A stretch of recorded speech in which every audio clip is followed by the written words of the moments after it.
యనమదుర్రు అనేది ఒక చిత్రమైన క్షేత్రం. అక్కడ శివలింగం ఉంటుంది. శంకరుడు ఆ శివలింగంలో తల కిందకి పెట్టి పాదాలు పైన పెట్టుంటాడు. ఇలాగా ఎక్కడైనా తల పైకుంటుంది, కాళ్ళు కిందకుంటాయి. యనమదుర్రులో ఉన్న శివలింగంలో శిరస్సు కిందకుంటుంది, పాదాలు పైకుంటాయి. మీరు అక్కడికి వెళ్లి వాళ్ళని అడిగితే నీరాజనం ఇస్తూ చూపిస్తారు శివలింగాన్ని. బాగా కింద శిరస్సు, పైన పాదాలు, నాభి, వేసుకున్న యజ్ఞోపవీతంతో సహా కనపడతాయి. యమధర్మరాజు గారు ప్రార్థన చేశాడు ఒకానొకప్పుడు, రాక్షస సంహారం చేయడానికి అమ్మా నువ్వు వచ్చి యనమదుర్రులో కూర్చుంటే నీ శక్తిని నాకు అనుగ్రహిస్తే నేను రాక్షస సంహారం చేస్తానని. అంటే అమ్మవారు శంకరుడు యోగనిష్టలో ఉండి ఆయన ఆ సమయమునందు శీర్షాసనం వేసి ఉన్నాడు. తల కిందకి పెట్టి కాళ్ళు పైకి పెట్టి కాళ్ళు పద్మాసనం వేసుకుని ఉన్నాడు. ఇలా పొడుగ్గా కూడా పెట్టలేదు. అలా కూర్చున్నటువంటి పరమశివుణ్ణి చప్పుడు చేయకండి, స్వామి యోగనిష్టలో ఉన్నాడు, నేను ఒక్కదాన్ని రావడం ఇప్పుడు ఉండదు, ఈయనతో కలిసి రావాలి అని సుబ్రహ్మణ్యుడు చంటి పిల్లవాడు ఏడుస్తున్నాడు.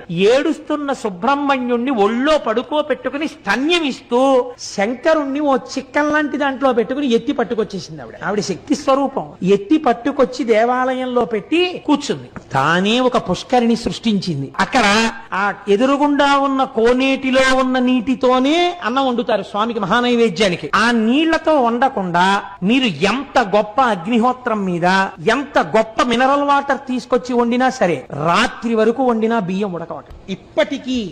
ఇప్పటికీ కూడా ఎదురుగుండా ఉన్న కోనేటిలో నీటితోనే అన్నం వండుతారు. ఇప్పటికీ మీరు కవచం తీసి చూపించమంటే చూపిస్తే సుబ్రహ్మణ్యుడిని పడుకోబెట్టుకుని పాలిస్తూ ఉంటుంది అమ్మవారు. పక్కన నిశ్శబ్దంగా శంకరుడు యోగనిష్టలో ఉంటాడు. అక్కడ మనం వెళ్ళినప్పుడు కూడా అంత మర్యాదగానే ఉండాలి, ఎక్కువ చప్పుడు చేయకూడదు. నమస్కారం చేస్తే అమ్మ ప్రసన్నురాలైపోతుంది. అక్కడికి ఈ దేవాలయాలు ఇంత గొప్ప ఉండడం ఏమిటని అన్యమతస్థులు ఆ ఆలయాన్ని ఈశ్వరుడి యొక్క శక్తి లేదని మేము నిరూపిస్తామని గుర్రాల మీద గుళ్ళోకి వెళ్లి వరణం ఉన్నటువంటి కత్తి తీసి శివలింగం మీద కొట్టారు. లోపలికి దగ్గరగా ఒక 200 మంది చొరబడి కొడితే చిత్రం ఏమిటో తెలుసా అండి?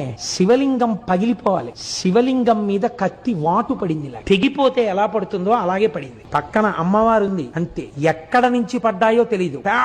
పెద్ద బండరాళ్లు పడి లోపలికి వెళ్లిన 200 మంది నజ్జైపోయారు. శివలింగం అలాగే ఉంది. మీరు ఇప్పటికీ ఆ కవచం తీసి చూపిస్తే వాళ్ళని అడిగితే చూపిస్తారు, కత్తివాటు ఉంటుంది శివలింగం మీద.